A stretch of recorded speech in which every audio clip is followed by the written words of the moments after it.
Welcome back to English from A to Z. Today we're diving into what really feels like, well, the mother of all vocabulary resources you sent in. Yeah, it's quite something. And when we say the mother of all, it's not just the sheer size, though. I mean, over 250 advanced synonyms is a lot. Right. But it's more about it being this foundational kind of really important example of how you can systematically upgrade your descriptive power. Exactly. And our mission today, really, is to avoid that feeling you get with just a huge vocabulary list, that overwhelming feeling. Mm-hmm. Instead, we want to pull out the most potent, the highest impact concepts, maybe the top 50 words or so, that will immediately help refine your critical thinking. Yeah, because the source material itself was very structured, wasn't it? Almost like architectural in how it laid things out. It really was. So we're trying to build an audio framework from that, something that helps you internalize these distinctions pretty quickly. And the value proposition, while simple, precision. That's the key word here. Precision. I like that. Think about the words you might normally use. They could be like blunt tools, good, bad, happy, sad. Yeah, very general.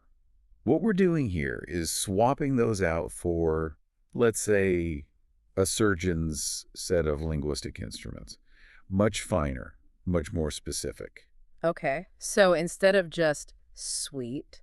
Exactly. Why just say the food was sweet Mhm. when you could specify it was maybe treacly? Ah, okay. Treacly. The moment you can make that kind of distinction, that level of precision, you're transforming just an ordinary conversation into something much more compelling. It's like precision is critical thinking made audible. That makes sense. It really is. When we start differentiating between words that maybe seem like simple synonyms, we're actually learning to see the world around us with more nuance, aren't we? Absolutely. You stop seeing just generic rain. And you start seeing drizzle or showers. And that change, that transformation, it can be immediate. Yeah. If you only have one word for anger, Mm. well, your critical thought about that emotion is kind of limited. Mm. But if you have three or four enraged, furious, livid, each with different shades of meaning, different intensities. Then you're almost forced to observe people, observe behavior much more accurately. Precisely. So let's dive into that inner world first, the emotional landscape. Okay, sounds good. Let's unpack this, starting with something universal. Emotions. That inner landscape. We're tracking escalation, right? Intensity. Yeah, the source material was really meticulous about mapping the difference in intensity. Let's start with anger. Okay. The key thing here is realizing anger isn't just one state. It's definitely a spectrum. So simple, angry, okay, but that transitions up to enraged. Enraged. And that's not just being a bit annoyed. No, not at all. Enraged usually implies like a full takeover by the emotion. It's often tied to a specific frustration that really crossed a line for someone. Like the example they gave, Tom getting enraged when the agent couldn't solve his problem. Exactly that. The frustration is personal, it's sudden. But the source pushed it even further. It suggested the top level, the emotional boiling point, is actually livid. Livid. Okay, so that's even beyond enraged or furious. Yeah, livid suggests not just overwhelming anger, but often, a visible physical expression of it. Maybe someone goes pale or starts trembling. It's extreme. Wow. So it's the difference between being mad at the agent Right. and being so mad that the agent's unhelpful response just makes you even more livid. Exactly. That context is crucial. It tells you when livid is the right word, the precise word. Okay, got it. So if anger is about escalation, what about sadness? The source mentioned depth and origin. Yes, exactly.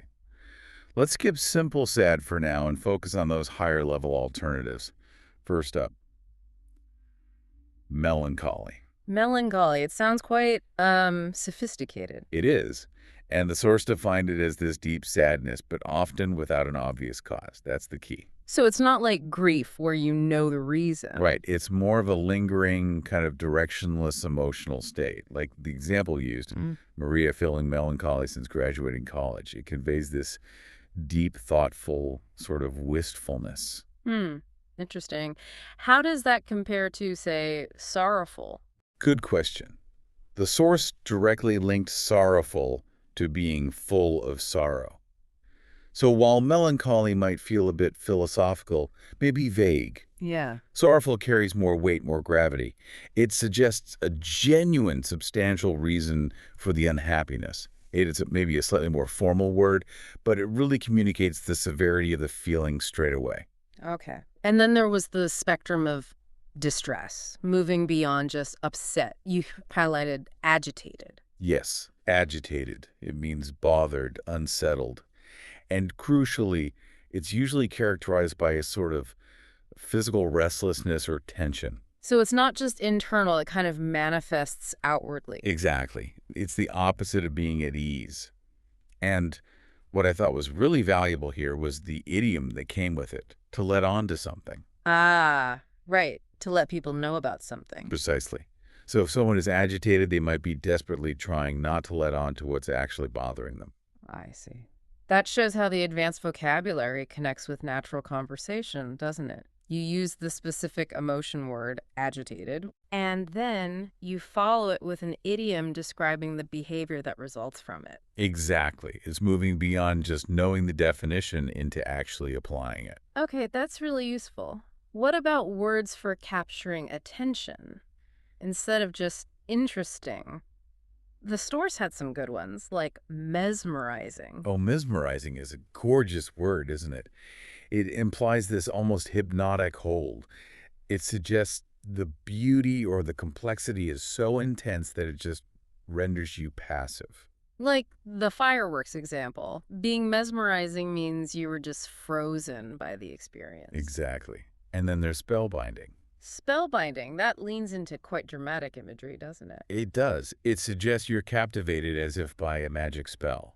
Replaying the spellbinding events in your head, it really elevates the description by borrowing from that sort of fantasy realm. Nice. Now let's flip to bad moods. The source made a distinction between a general bad mood and one with a specific cause. Yes, that was key. We can say someone is grumpy or maybe crabby. You know, like a crab that might pinch you. Ah, yeah. I like the grumpy dwarf connection, too. Helps you remember. It does. But the real nuance comes with cranky. Cranky. How's that different? The source specifically tied cranky to a physical cause, most often lack of sleep. Ah. So that specificity is the upgrade. You're not just saying someone's in a bad mood, you're almost diagnosing why with just one word. Exactly that. Massive upgrade. Okay.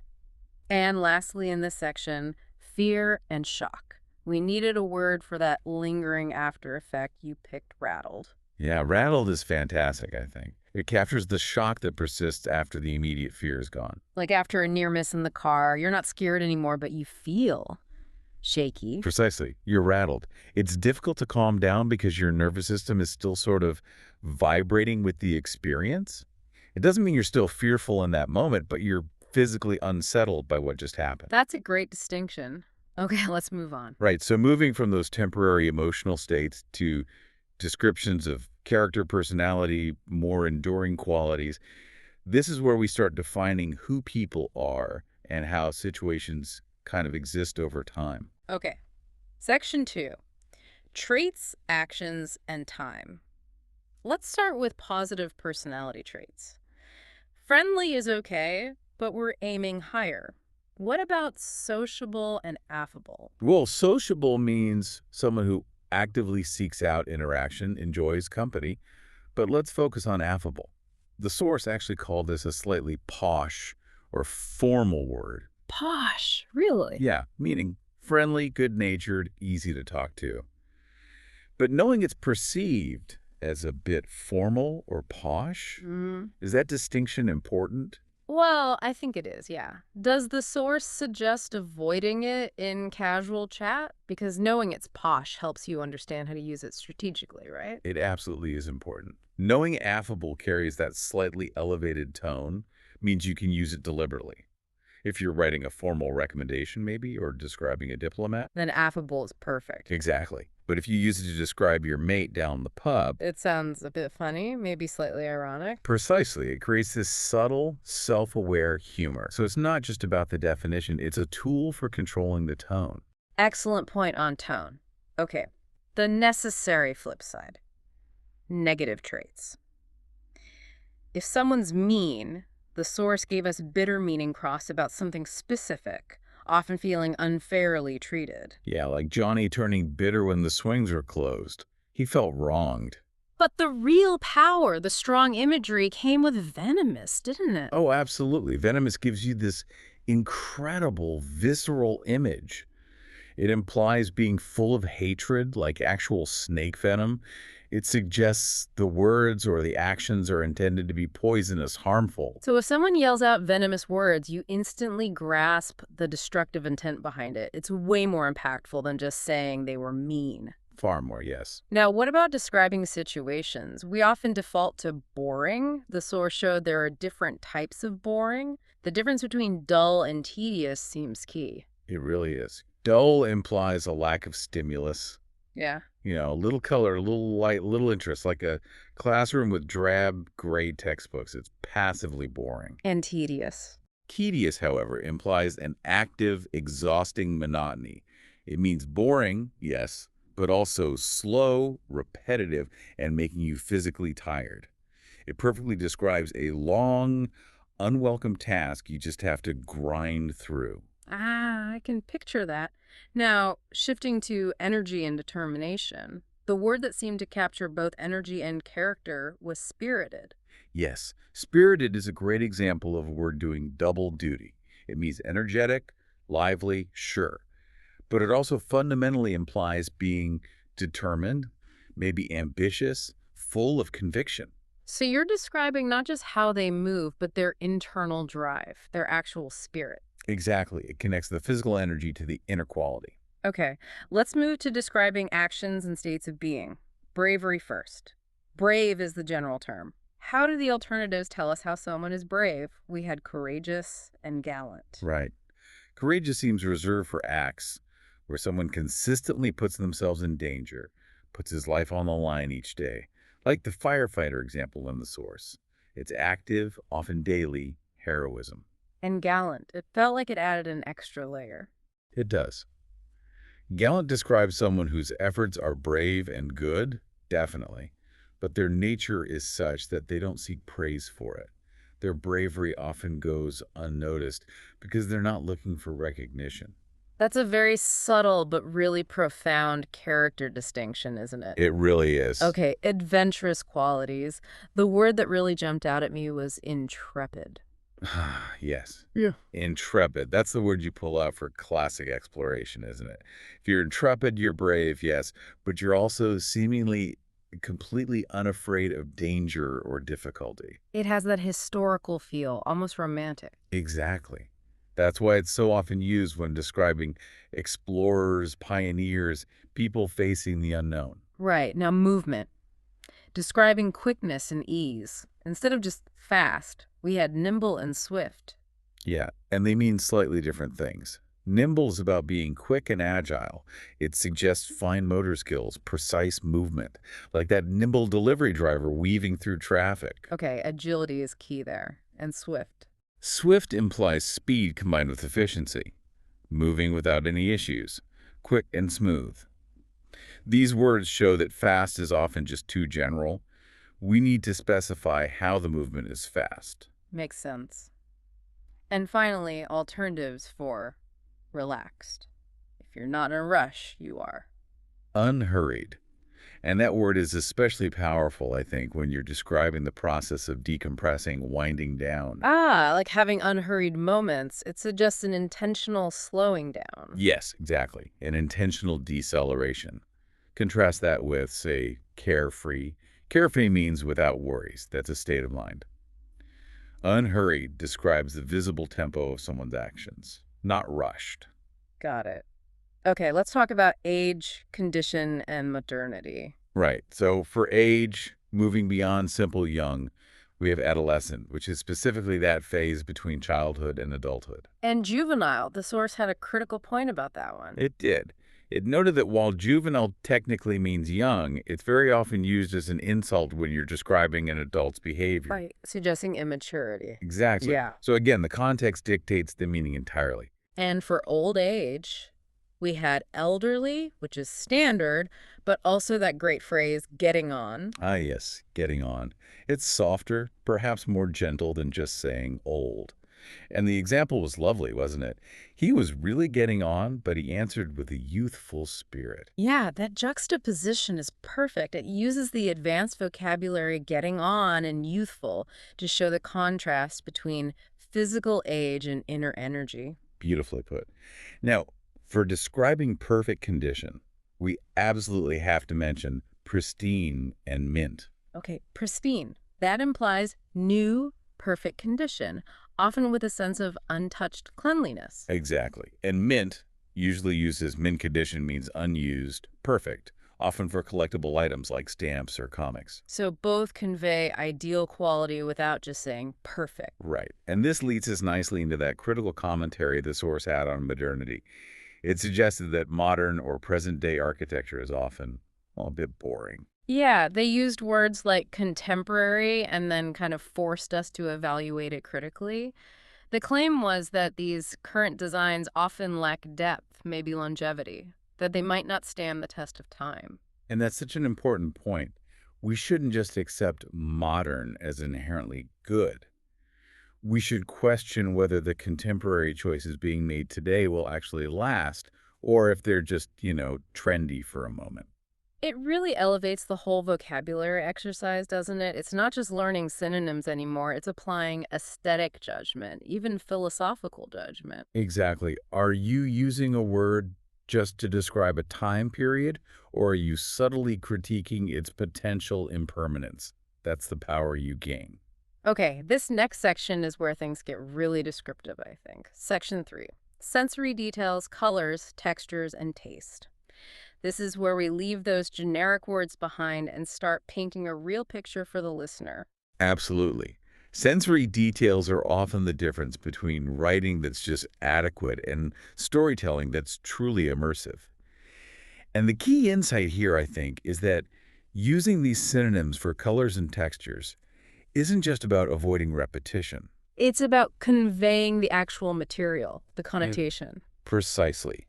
Let's start with black. Instead of listing all of them, let's focus on two that describe totally different materials, onyx and inky. Okay. Onyx. That makes me think of the stone. Hard, maybe shiny. Exactly. Using onyx implies a hard, reflective, stony surface. It suggests permanence, maybe a jewel-like quality. Inky, on the other hand, That sounds like saturation, depth, maybe liquid. yes, it implies deep saturation, darkness, perhaps liquidity. So see, you're not just saying black, you're defining the substance itself with your word choice. That's really powerful. Okay, what about red? Differentiating by brightness. We had crimson and scarlet. Right. Crimson is that deep, rich red, often associated with formality, maybe royalty, or even dried blood. It feels weighty. Whereas scarlet, Scarlet is significantly brighter, more dramatic, often associated with fire, or like the example, the scarlet hue of petals when the sun shines through them. Knowing that difference can completely change the emotional impact of the scene you're describing. absolutely. For blue, the contrast between sapphire and navy seems useful. It is.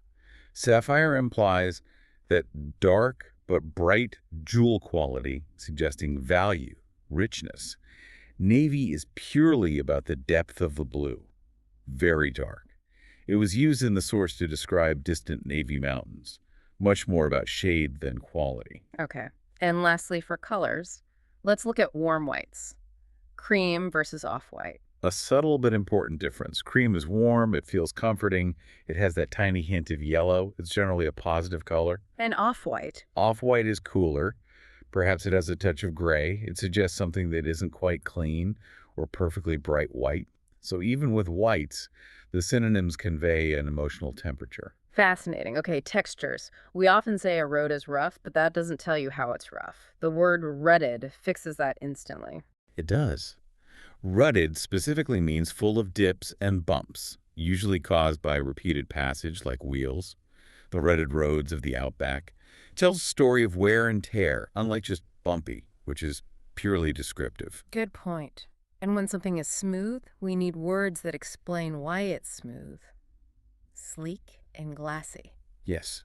Sleek often implies efficiency, maybe a streamlined design, like sleek hair or a modern aerodynamic car. And glassy. Glassy implies shiny, smooth, and perfect, suggesting something almost liquid or crystalline in its perfection, like a glassy complexion or a perfectly still lake surface. Okay. And sticky liquids, the difference between gooey and tacky. Important distinction. Gooey is sticky like glue, often used for indulgent melting things like chocolate cake or melted cheese. It can have a positive, messy, indulgent connotation. And tacky. Tacky, however, describes that specific feeling when you pull two surfaces apart and they stick for just a moment. It often implies cheapness or residual stickiness, like old adhesive tape. Again, the connotation really determines which word is right. That makes sense. Okay, on to taste and flavor. Starting with sweet. We need to define when sweetness becomes negative. The word for that was sickly. Yes, sickly is perfect for that. It means so rich or so sweet that it actually makes you feel a bit ill. And contrast that with treacly. Right. Treacly means sweet, specifically like treacle, that thick, dark brown syrup. It implies a specific, deep, almost molasses-like sweetness, not just generic sugariness. Okay.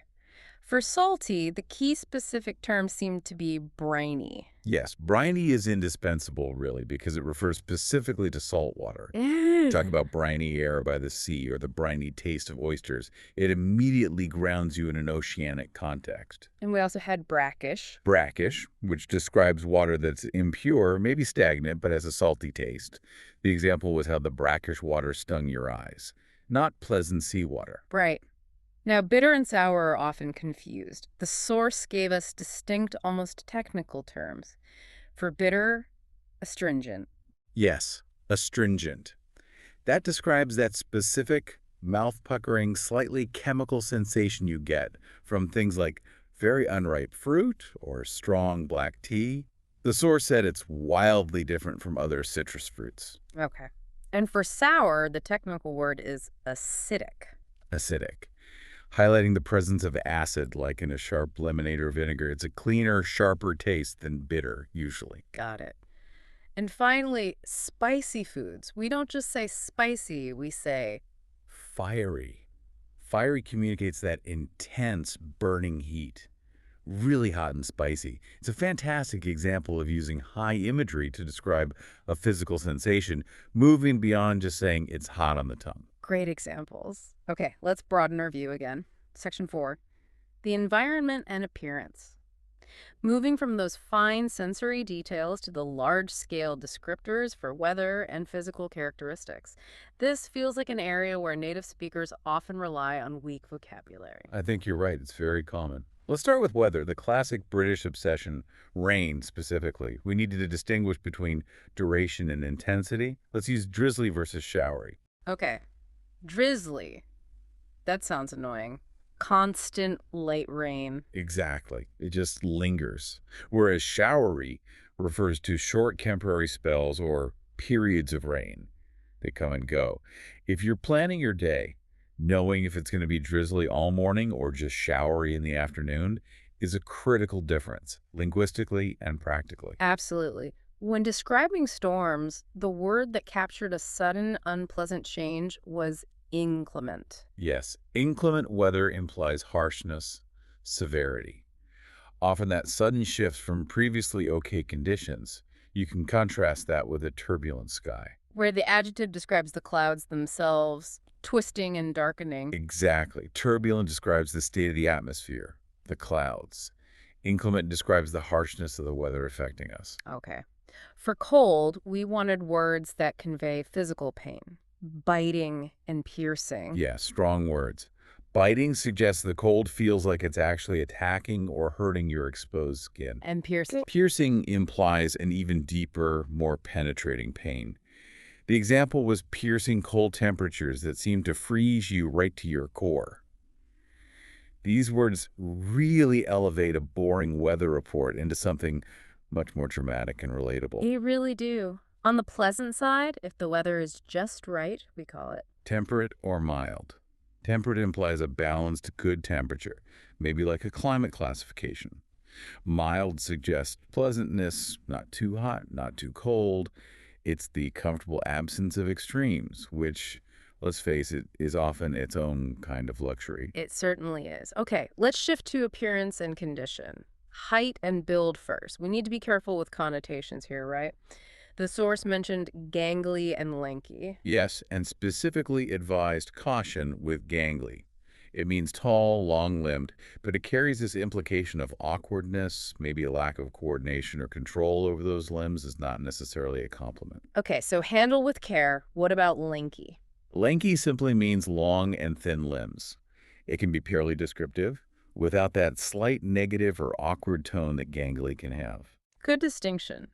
For describing things that are tall, like buildings, the three power words were soaring, towering, and lofty. Yeah, great trio. Soaring implies almost upward movement, reaching for infinite height.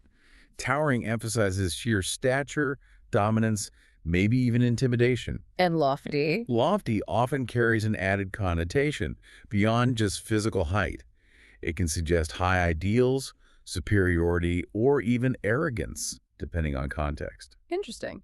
Now, describing things that are worn or damaged, moving past just old, threadbare. Oh, threadbare is marvelous, isn't it? It gives you such a clear visual. The fabric is so worn, you can literally see the last threads holding it together. It communicates the exact stage of decay. Yeah, it's very precise. And another alternative was frayed. Frayed, where the threads or fibers at the edge are visibly loose and sticking out. Again, very specific visual information. Okay. And finally, let's touch on attractiveness. Instead of just attractive, we have alluring and enticing. Yes. Alluring suggests charm, maybe a bit of mystery. It draws you in. Enticing means attractive and exciting. It suggests something that sparks curiosity or desire, not just passive visual appreciation.